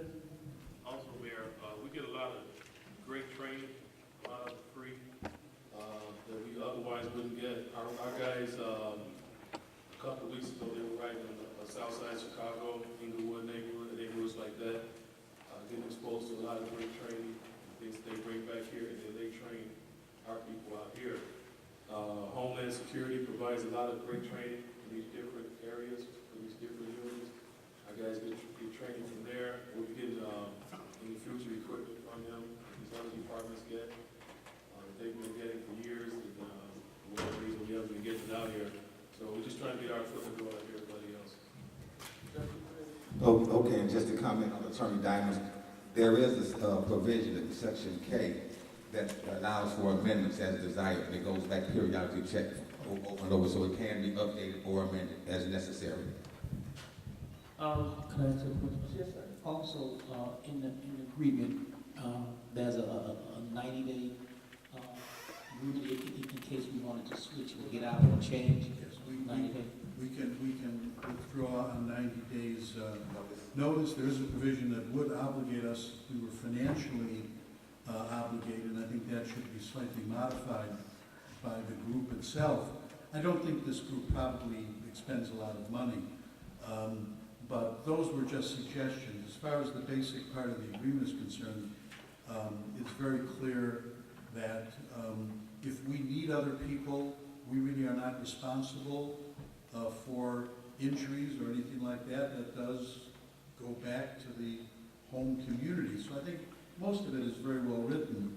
I was just suggesting a couple of things that I thought might be added. But for some of these groups that we're getting in, there is like $1,000 a year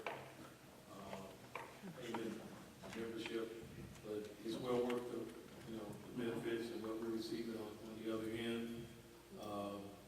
Even if it's a one time that we call these agencies out here and $10 to save, it's worth the money.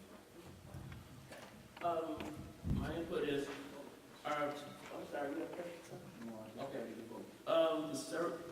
They spoke about this also today. The Special Services Emergency Response Team, the SECRT, are we with that as well, sir? That's one of the units I mentioned before that we are joining them. I spoke with the leaders of that unit today. They met me at the University Park Police Station. They gave us the green light. We will be putting some people in that unit also. How does this work with us with EastCom? I know when we have an emergency, we call in. Does this enable us or enhance your support? When you call the EastCom, do they call Peatone, Beecher, all those areas of Montgomery? How does that help us? It helps us tremendously. We work very well with the, we call it the Iron Ring, Boney, University Park, Beecher, Peatone, Stakers, South Chicago Heights is with us now. So, you know, all of our guys work real well together, very fluid, really work together. Okay, I know that Governor State right now is talking about doing an MOU with us as well. So we need to respond to them with their state officers as well. But I know they brought to my attention that they'd like a response from us on MOU, on memorandum of understanding, so that they can assist as well. The only thing I'm reading here is what our attorney, Mr. Diamond, said, that I'm sending you this request to sue ordinance, and we should authorize, which was authorized by the chief of the University Park, to execute the law enforcement mutual aid agreement you have transmitted to me in a copy and agreement, in, which appears to be already bear Chief Bradley's signature. That signature needs to be notarized. And also that we should have, really Mr. Lanier should have signed this. We don't want to be out of compliance of anything for department heads to start putting us in a binding agreement. So this should have been brought by, Mr. Lanier actually should have signed it. You suggested, and he and I signed documents and binding agreements for the village, University Park. So with those changes, would you like to amend what our attorney gave us, a 2-page input on this, on his response to it and what he felt about it?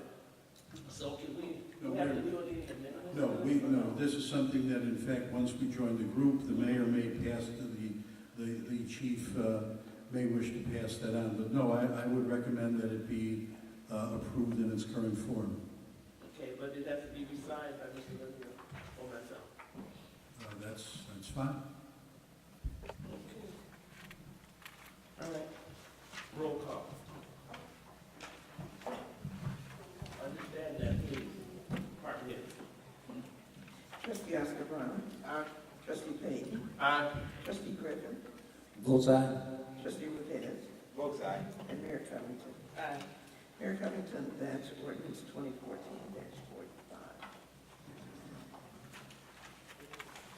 Okay.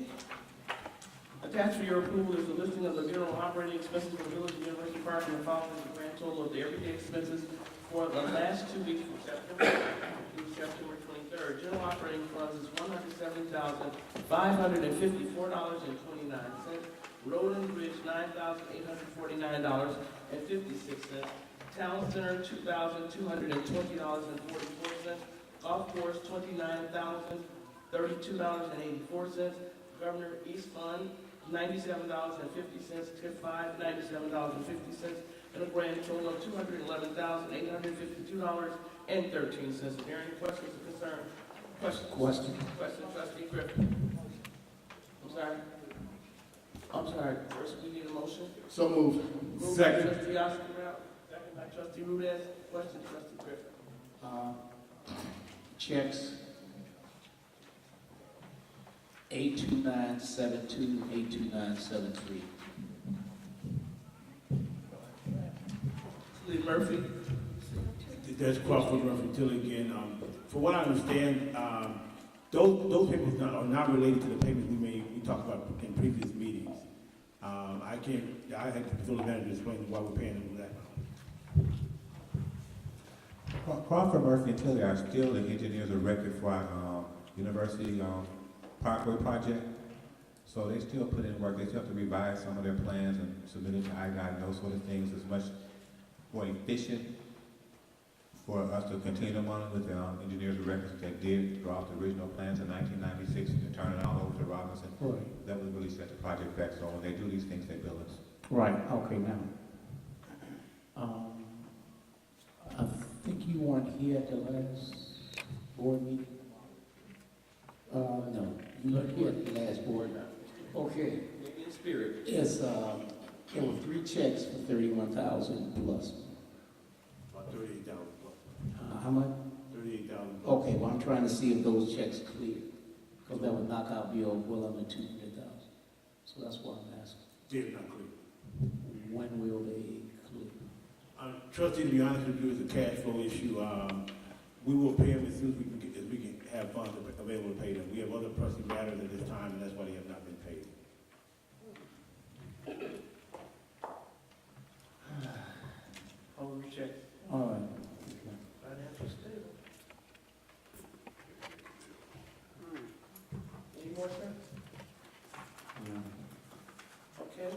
email from Peyton? Yes, check number 82959 for Ansel Blake Bush Diamond Bush for legal services for $27,513.21. What time period is that for? That was for a month? And what month was that? That is for 1 month. If I'm not mistaken, it's for the month of either May or June, maybe July, I'm not sure. But it's for 1 month. So, May or June?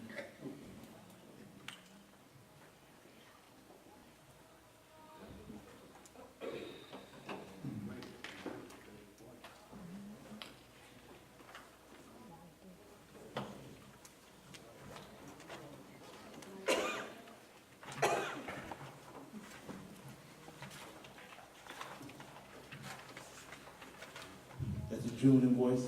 June. Check number 83006. This is for JCM uniforms. It just says past due 1168. What's that? I know that those were like special uniforms that, the past due is just a bad description, but those were like, let me look through the type of uniform they wore. I think they were police department uniform. While you're looking at that, if you don't mind, No, go ahead. on that same issue, I still raised the question, and I'll keep raising it. I don't understand how, okay, I see that uniform here again. I know there are a lot of uniform expenditures, but do they, Yes, they are. I understand, I see it right here, black and white. But my question is, do they bring a receipt? Does anybody bring a receipt? Because I know they're entitled to a uniform allowance, but are receipts submitted as well? I know we had this discussion last year, and to my knowledge, I'll let the chief respond to that. Do they do it now, sir? What that is, we hired the last officer that we hired, that was for his initial uniform. That was to put him in the uniform and equipment he needed initially. And that's why it says past due, That's we hired him this summer, and that's why it says past due, that's the bill from initially putting him in the uniform. But should it say He uniform? no, he just explained the JCM invoice. That's what you were explaining, right, chief? Yes. Right, but why does the script say past due? Well, I think he just, that's a bad description, but I think he did mention that it was a rush to get it done, Yeah, should we say uniform, right? No, it should say uniforms. Or specifically what uniforms for? But I didn't get my question answered. I know Okay, there's, as far as your question, Mayor, I know last year you brought that question up, and last year we did not get receipts for the police department uniforms. I think that's where the contract is written, but I'll let the chief and Luffy explain that a little better. I know I've looked at some, and I do have them from the fire department, and I see the receipts they bring them in. I haven't seen everybody bring them receipts, they say there's an allowance. Allowance, okay, but just because they have an allowance, are they actually buying? We have no proof of that. I thought you had to bring receipts for every dollar that's spent. For the receipt, for the uniforms. They don't in the police department. They have an annual allowance for clothing. They may use this allowance for clothing that they wear to court, they have their uniforms cleaned, or to purchase new shoes or boots or whatever. My office doesn't track receipts. We have to pay them so much per their contract. Okay. So, That's just part of contract then. They have an allowance. they have a uniform Okay, allowance. okay, it should say allowance. That's regulated by, inspections, examinations, the way you Okay. find that. All right, so I'm not supposed to see that. All right, thank you. So that's not put on their paycheck. They still have to spend the money. Yeah, they have to spend the money. Oh, okay, all right. I have just one more quick one here. Check 83055. This is Stanley W. Pagoric, the prosecuting attorney fee for $5,000. Is that a retainer, or is that for prosecutions, or what? We pay our prosecutor $2,500 a month, so this is obviously 2-month services. Okay, so we pay him a flat fee whether he does anything or not? He has to do something. He has to go to Peatone, I believe, 3 times a month, and he has to do his court call here twice a month. I think that's what. So he has to, and he has to appear on our behalf whenever we write tickets and those sort of things. So anytime the village is prosecuting someone in Will County, yes, to appear on our behalf. Okay, so he doesn't bill us by the hour or the mileage or? No, he bills us $2,500 per month. Okay, all right, thank you. And Mr. Lanier, I know Will County has granted us, they'll be holding court here in University Park now. So I know they just sent a letter to me about it. So are we going to okay to it, or how's it going to do that? Well, I haven't got the notification yet. I know that Stanley Gregoric, our prosecutor, he sent you and I a letter saying that they were talking about they wanted to relocate and Right. possibly use our 90 Town Center. Right. When I spoke to them last week, they had not yet inspected our 90 Town Center because we did talk about they would want something done, such as our restrooms upgraded to ADA compliant. And we haven't begun to negotiate how much they would pay us for the usage of our 90 Town Center and those sort of things. So. Well, just to let you know, they did come in and they did look at the Wi-Fi connections and they did go in the bathrooms and that. And they said that they wouldn't have a problem installing a bathroom. Okay. So I guess they'll be getting an answer to you soon. They did come in and look at it. I look forward to it. Great work, Mayor. Okay. Any other questions? Any other questions, concerns? Okay, roll call. Trustee Oscar Brown. Aye. Trustee Payne. Aye. Trustee Griffin. Votes aye. Trustee Rudez. Votes aye. And Mayor Covington. Aye.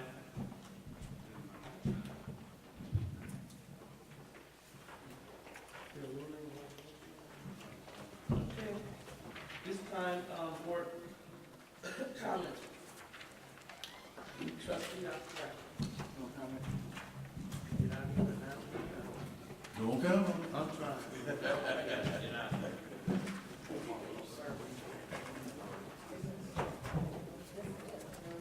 Okay, Trustee Oscar Brown. Oh, wonderful. Okay, let's move in. Trustee Payne. Okay, thank you, Mayor. Just one thing here. First, I'd like to offer our prayers to Trustee Elizabeth Williams. You may have noticed she's not been with us for several board meetings, and so we wish her the best and hope, for her to have a speedy recovery. I would like to also plug this entrepreneurship program that with Prairie State College that she's been plugging. In fact, I'd like to tie that into something else because I know that Trustee Oscar Brown Jr. Said that he's looking at going to the class himself since he is a small business person, and that my recommendation, based on the last board meeting that we had, a special meeting involving the medical marijuana, would be that he also take Trustee Liz Williams, Trustee Keith Griffin, and Trustee Joseph Rudez III to the class. I don't know if you are aware of the last meeting, there was an effort to try to, in my opinion, sneak the approval of a marijuana cultivation center through using a consent agenda. But a consent agenda requires unanimous consent, and I wasn't getting that because this is a very important issue as far as University Park potentially is concerned. We had an effort to try to eliminate the competition of Grand Prairie from the Cultivation Center without their approval, as was brought up earlier. Grand Prairie, I'm going to do a little math here for you. So Grand Prairie, their agreement was to give the village up to $1 million. 5% of their sales up to $1 million, in addition to another roughly $45,000 in other support. What was approved by Trustee Williams, who attended electronically, Trustee Oscar Brown Jr., Trustee Griffin, and Trustee Joseph Rudez III, was to first pass the Cultivation Center resolution for Phoenix. And the rationale that they gave was that, the change, though, was 5%, they would give us 5% of the net sales. But there was not going to be any cap on it. Okay? Now, we just got that just before the board meeting. So I didn't really have a chance to even review it to totally understand it. But after I did, just intuitively, my background said, well, why would we do on a net sales basis? Because that would appear to me to be a lot less. So if the 5% would have been on net income. So let me give you a little farming example here. So if you have a farm and you grow crops, you get the sun provides the light to grow the plants. You get water normally from the ground or the rain. The farmer, maybe his family, serves as the labor for it, and hopefully they make a profit. In the cultivation center, you're going to grow the plants, but you're going to grow them inside. So you got to buy it. You got to pay for the light. You got to pay for the heat in the wintertime. You got to pay for the water and so forth. So all of those additional costs come off that top line, which is your sales line. Now, my experience has been, I spent quite a few years in business and working with profitability. The grocery store, for example, maybe makes 5% of the net income as a percentage of sales. Now, obviously, this marijuana thing is pretty profitable, so let's say that it was 20% net income as a percentage of sales. Okay? So after all their expenses are done, because they indicated that interest expense and a whole bunch of things, all their expenses would be taken out before that 5% would be applied to that number. Well, based upon my calculations, with Grand Prairie, their $1 million on the 5% would, if you run that back up to the top line, would be about $20 million in sales. So if they did $20 million in sales, the village would get about $1 million. If you used even a 20%, which is pretty liberal, net income as a percentage of sales, and you ran that back, you use that same $20 million, and then calculated what the net income would be. So in this particular example, you'd have about $4 million of net income that you would apply that 5% to. And that would give you about $200,000. Okay? So you can see, in one hand, for the same amount of sales, we're going to get $1 million, and the other hand, you're going to get $200,000.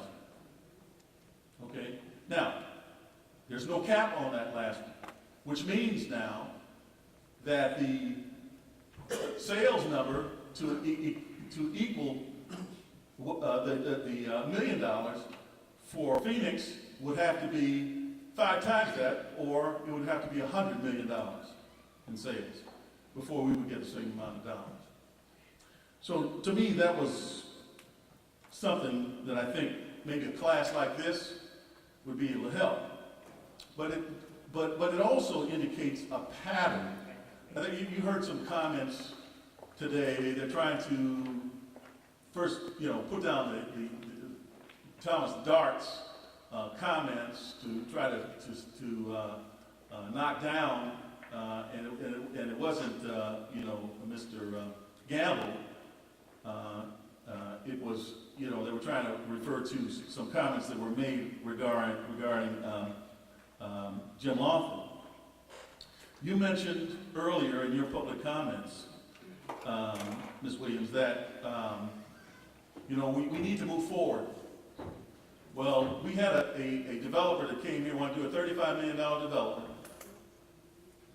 He was going to do 30,000 square feet of commercial. Bill Smith, who ran for trustee the last time, he's not doesn't live here in University Park anymore. He had Subway, he had Baskin Robbins, he had Dunkin' Donuts ready to come into that space. In addition to that, and he came here to one of our board meetings, the black man who owns New Orleans restaurant chain was going to open a grill called University Grill and rent 5,000 square feet there. Okay? So So this, the other piece that you mentioned about the senior citizens complex was a black developer who wasn't asking for anything. He was looking at doing a $15 million development. Okay? Senior citizens, state-of-the-art complex, rooftop gardens, gazebo, patio, something really wonderful, with ancillary commercial where there could be a pharmacy, that kind of thing, because we were looking at that also. So when you take a look at the pattern that's going on, that just seems to indicate what you said earlier. Folks, and I made this comment about the people in Ferguson, Missouri. You need to get out and get registered and vote. You're either going to be part of the solution or you're part of the problem. You need to get out and register to vote and vote. Get educated. Concerned Citizens Committee doing a wonderful job trying to educate the community. But you need to make certain that you get out and vote. Concerned Citizens Committee, just as another commercial, and I'm a member of Concerned Citizens, meets the second and fourth Saturday of each month down on the corner there, Western and University Parkway, from 11 to 12:30. Okay? So you need to get out there and get involved and get educated. Okay? So again, I'm bringing this up as part of Trustee Williams' efforts to try to educate folks, but we need to do a lot more. And we don't need to continue to waste the village's funds like we have on a GED program that you can get at 3 other locations. It would be much cheaper for us to rent a bus or use our own buses and have somebody paid as a driver to take the folks to these other programs. If they can get here, they can get on that bus and go somewhere else also. And it would be a lot better use of the village's resources. And that's all I have to say now. Thank you, Trustee Griffin. Trustee Griffin. That you wasted, Good evening. I'm not talking to you. Okay. I'm not talking to you. First, on the matter of the cannabis.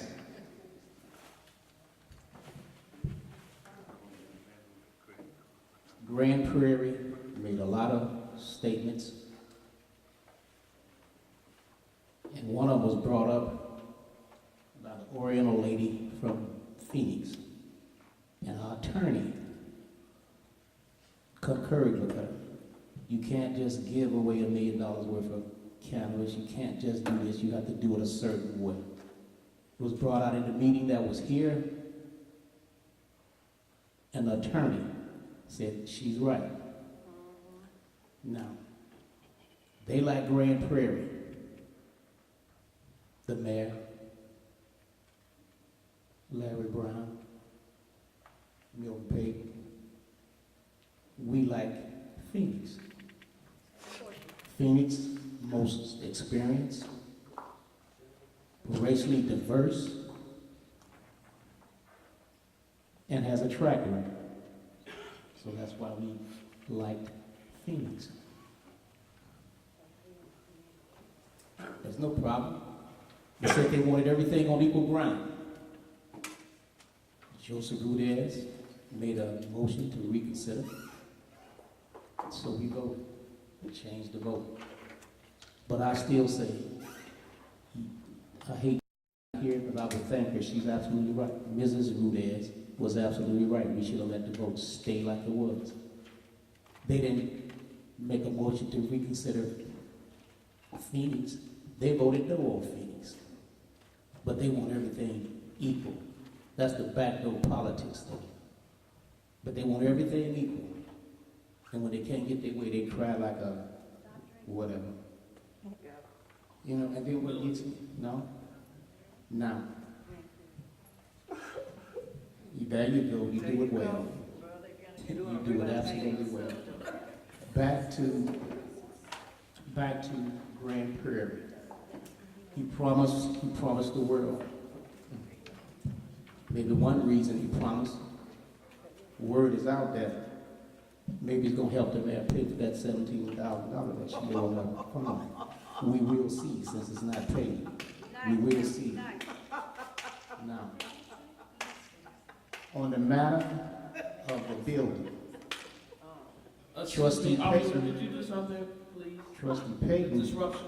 keeps talking about this building, this fund, because Jim Lawton was gonna give him exclusive rights to sell that crap.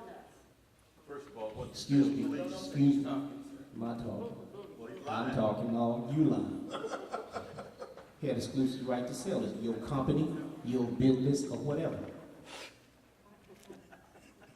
That's what he told me. Don't worry about it. Don't worry about it. So when you go into the state's attorney, tell him that. Okay? So once you run there, tell him everything. Tell him that. Okay? Now, with the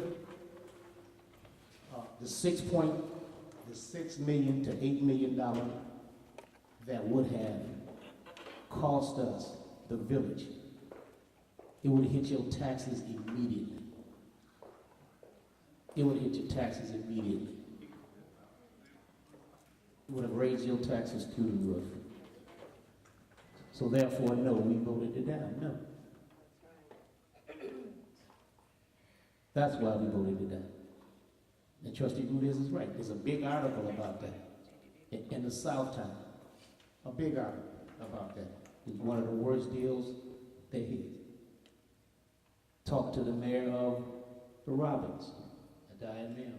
He said, no, we had to get rid of that. That was a bad deal.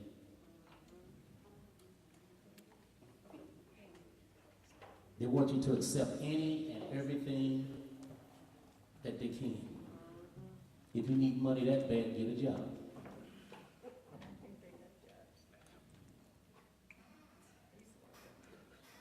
We don't have to accept this. You want everything on the taxpayer. Everything you want to put on the taxpayer. High taxes, high everything, and don't borrow. And it's a shame. It is a shame. We vote our vote, we stand by our vote. I have no problem with that. Have no problem with that. On a different matter, I want to thank Mr. Hunt for doing an excellent job of repairing and putting in, fixing the lights as soon as possible. I know you got a daunting job. It's hard. We have a lot of lights that have been out. Some of them been out for years. A lot of them been out for years. They complained about the industrial park. You have about maybe 80% of those lights on it now. So thank you. You're over there working everywhere, all over the village, trying to put on as many lights as you can. So I appreciate you. I thank you. Those are my comments, Helen. Trustee Ruiz. Good evening, everyone. Since we're going to still go back talking about the September 16th meeting on the decision on which entities that we would like to give host agreement letters to come into our community. Trustee Payton made the statement earlier in that meeting that whatever is necessary that would give our village the opportunity for success or to enter another number into the lottery is advantageous, not for us, but for the community. That's what he said at that meeting. He never made any of the meetings to meet with any of these people who we were going to entertain for our host agreement. But that's not to talk about anybody, because we have to stay focused on what's real and what's not real. The reason, and I'll give you guys a little homework to do so you don't just have to listen to what people say, but do the homework yourself and get the facts. The reason why I was a strong supporter of Phoenix Farms / Christy Kelly / Good Meds, what you guys can do is Google Good Meds on the internet. Look at their history, look at their records, and look at what they have brought to the United States, not just in the Denver area, but in the United States, every state that they have their entities working. Number two, if you Google Prairie Farms you won't find anything because they haven't started the industry yet. This is a joint venture with a variety of investors who would like to get into the industry in the state of Illinois. When you look at good meds, or MedMen, it's the same scenario. They don't have the experience, but they have a variety of investors who would like the opportunity to invest into the cannabis cultivation and dispensary industry. So this decision that I made regarding Phoenix Farm was clear and concise. If we're going to entertain that period in our community, that we should go with the best, in my opinion, and the one who has a proven record of actually doing what they say, who actually has a financial record to back up what they say. Those are some of the reasons that we chose those companies. They're most likely to produce proven record of success, proven record of community development, exclusive jobs and job training for University Park residents, and a variety of other incentives that will benefit the community. Prairie Farm said yes to everything that was asked of them. And everybody says, you gotta be careful of a yes man when a person says yes to entirely everything. But that's fine and dandy. Everybody has to have a fair and equal opportunity. So after the vote got passed, I took it into consideration. I said, well, you know what? Why not level the playing ground and give everybody an opportunity? We have nothing to lose and everything in the world to gain. So the motion to reconsider said, let's even the playing field, give everybody what they've asked for, and let's see how the cards fall. But in the meantime, after we did that, there was no consideration on the other group, because there are 3 people who voted no after their whole campaign, their whole forum was to support everybody for the best interest of the community. That did not happen. Our mayor voted angrily no. My colleague who is absent today, Trustee Larry Brown, angrily voted no. Trustee Milton Payton angrily voted no way. So the majority of the board, if there's a compromise, we have the ability to go back and rethink our decision and make the compromise for the best interest of this community. So that's how we came up with that decision. So we gave the village the complete opportunity. But then the ones who voted in the minority didn't extend that same invitation. As much as they preach it, they actually didn't do it when it came down to the nitty-gritty. Because no matter how you feel about exclusion or striking something else from the agreement, if your interest is truly for the best interest of the village, you're not going to vote no against anyone. Don't hear what we say. Look at the record, look at the vote, look at the facts involved in the vote. Look at the decisions, Google these entities, do your own homework. It's time to stop pulling this myth of improprieties going on into our residents and our community. That's not the case. The facts speak for themselves.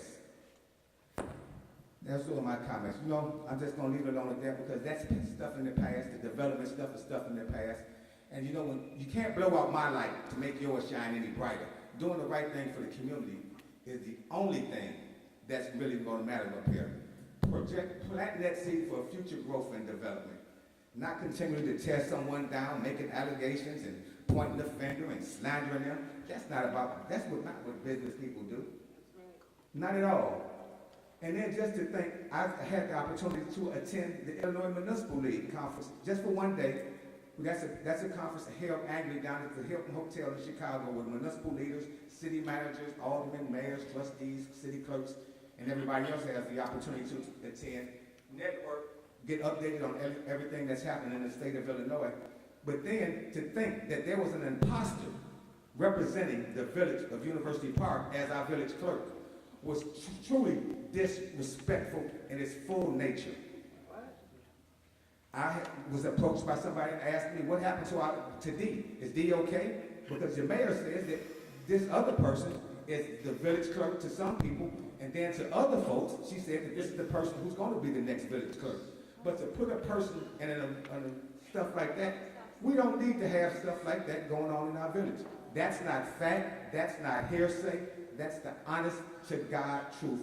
And those are some of the reasons why these things aren't moving as fast as they should be moving, to have these discussions. When it comes to the finances of the village, and you start talking about attorney fees, and you wonder why we have the attorney fees, Well, for instance, Trustee Payton, which Mr. Diamond surely doesn't mind when he rambles on and on and on and on and on and on and on and on, because he surely gets money for the longer Trustee Payton talks, the bigger his check gets. It's the honest to God truth. The minute that they ask him to research things, those things are what raises up the cost. He's done a fantastic job on eliminating a variety of these problems that we had as a community when he first came into this community. We've eliminated a lot of lawsuits. It costs a lot to get these things done, but what we need now for this community is stability. And what we're going to shoot for, since it seems like there's a majority and a minority, we're going to do what's extremely best for this community, whether you like it or not. Business decisions aren't for personal, it's about the business of the people. And I will pledge to you, and my viewing audience, supporter, non-supporter, that long as I sit in this chair, you will never get hoodwinked, bamboozled, or swindled by any miscellaneous thoughts or anything, because this is not what I am, this is what I do, because I'm a man that likes to serve the community. I like to have an input on the future for the now, the present, and the future. That's what we need to come together as legislators. There's no way that a 3-item agenda lasts 3.5 hours. That is not conducting business on the best half of the village. When we talk to other municipal leaders, they think it's hilarious. They think it's something extremely funny. Well, what could actually take that long? It doesn't take all night to do business. And those are my comments. Thank you. Thank you. Right now, I wasn't going to touch that, but you know, they say when you take a horse to a drought, you can't make him drink, but if you put some salt in there, maybe you'll be thirsty enough to find out. The allegations tonight are absolutely sickening. Absolutely. There was a lie. You know, I said nothing when you brought your friends, when they brought their friend, Mildred Morgan, to a Robinson Engineer Fair. It's okay. The person that went down there was a resident. Residence is open to the public. Never on my life did I say that was the clerk. Never did I say that I brought her as the clerk. So that's a lie within itself. But you know, it is what it is. As far as this, boy, Art King, just give him prayer. One of our residents, he's had surgery, and keep Mr. Jim Harris on there. Understand something, they picked up the board package today. It's gonna be vicious, not gonna get any better, but I know who I am, whose I am. That low, but then you know, some people are lower the snake's nuts, as far as I'm concerned. And they will go to any, they will go to any, they will say anything to say anything. Some people are getting paid to do certain things in this audience. And you need to be quiet this morning right now, Morgan, because I was very, very respectful when everyone else was talking. So, when you said, and then it was allocated that I'm Grand Prairie, I didn't know these people. I didn't have them at my house at 11 o'clock. I did not talk to them. I didn't go to breakfast with them. So it was stated. And no, the white gentleman came up, and you can see it on tape. He came up and said, give them an opportunity. There was no one up here. He made that statement. He said, give everybody an opportunity.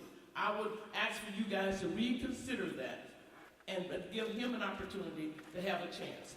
I don't know any of them from anybody. I had a written note from our fabulous attorney and said we need to consider everybody.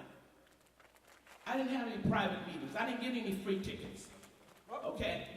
He gave them to Mr. Rudess, the 100 tickets, with his friend, Mr. Bell. Okay? Let's just keep it real, what's going on up here. It's very obvious. And you're gonna pull it out, pull it off right. I have no interest in what I owe. Yes, I do. And I will pay it. I have funds that I can pay that with. I don't have to hustle people for any funds. Make that real clear. I have a job. I'm not trying to hustle people over here for this, hustle people over there for that. I don't need to do that. My work speaks for itself. My integrity is everything. I met with many mayors today, and they all said the same thing. Whoever comes, give them all the opportunity, because it's a win-win situation for everybody. Whoever comes, even if Phoenix, with all of the propaganda and all the great things that he has, The state is going to select over 60 people. And if the state does not select them, we don't get anything. Whoever they select, it's like I said, it's a win-win situation for the village. I'm not going to discontinue anyone's preference of what they want to do to the village. If they want to come here, fine. That's a win-win. If the state does not give them that, it's up to the state, and if they grant them the permission, fine. So it's nothing of a loss to us. Not me anyway. Some other people, they might be a loss. And for Trustee Griffin to make that statement, you know, he is who he is. To make that statement, that's really not necessary. And all the daggers, that's not necessary. I love all of them, and they can't do anything about it, including all of you. Whether you want it or not, I have to love you. Because I'm not living for this world. I'm living for my eternal life. That means more to me than anything. Anybody, anything. This stuff down here means nothing. My life, my eternal life means a lot more to me. These little nickel and dime things on the hustler side need to really wake up, people. We are here, and I volunteered in this village 17 years before I even ran for office, and I gave up everything I had. None of them up here, except Trustee Milton Payton, can say that. We did that. We did that constantly. We gave up our time, our money. Every year, 12 years, I've donated to the fire and police. No one has ever tried to even accommodate that. I appreciate you. Our veterans. Coach for the people out here. Started coach drive in 2007. Nobody thought about that. Sacrificed my family with some of the other people in this village and fed the hungry on Thanksgiving Day. Donated because this board, some of them did not want to even vote to give the people a turkey. And then they sit up here and talk about they love the residents. They weren't here Thanksgiving Day. They don't pull out of their pockets for anything. My track record speaks for itself as far as donations of love that I've done for this village. They didn't have money for any type of celebrations for our baseball. Donated 7 years for that. So let's talk about what you really do for this village. I love it. I devote myself and my time to it. And yes, you need to be educated. That's what the Congresswoman was saying. That's what the state rep was saying. People, there need to be a prerequisite for people to run for office other than an ID. They need to understand the physical focus. You need to understand that. And I can get anybody to be negative. That's nothing. But be positive, people. Learn, understand. You'd be surprised how wicked this is. How wicked the people are. And I will have someone here next time to make a running of this board meeting. Because I will not, another meeting, stand here and be disrespectful over and over and over. When I ask someone to address something for a disruption, I expect that to happen. I don't expect to be ignored. And this is just some of the things that we go through up here. And as far as Medmen, he went to Phoenix. Phoenix grabbed him. He's doing his culinary over there. All the mayors that I spoke to are happy about what's happening here. This is an advantage, and every last one of them told me they welcome anybody that came. I have no pride in any, I don't know that man other than I know that floor. Never seen that man or met him. I've not asked him for anything. So it's a lie. They say in the last days a man will believe a lie before he will the truth. There's a lot of lying going on up here. But they love me. That's why they do it. So I don't need to get that. I can take care of what I'm doing. Don't try to get in my purse. You couldn't even, it's too deep for you. So don't worry about what's happening in my life. Just take care of your own and your family and your health. And at this time, I would like to thank everyone that comes out here. I love everyone here, and you can't do anything about it. And I'm going to stay on the track that I'm going to stay on, and I don't have to watch my back, or I don't have to be afraid of anything, and I can pray to the God that I serve and know who I am and whose I am. And they can continue to say that, but it's okay, because you take that when you're in the position you're in up here. That's okay. So you guys be encouraged, and please, as they said, all of them, trust the rulers, trust the Milton Pay, learn. Educate yourselves, because that's how so many people get up here, because somebody didn't pay attention. Somebody didn't really look into it. All the blues and all of that, you didn't get close up on the picture enough to see. Stand back off the picture so you can see really what it is. Thank you very much. At this time, I will ask for an adjournment. Mayor, so moved. Moved by Trustee. Pending litigation. Again, but this is litigation. We're broke as hell. Okay. Okay, the motion to go into, executive session. He said no executive session. There's a turn. Mr. Lanier says no. He's come on the wrong day. Okay, a motion to adjourn the board meeting? So moved. Moved by trustee Hilton Payne, second? Second? Oh, go back. All right, all in favor? Aye.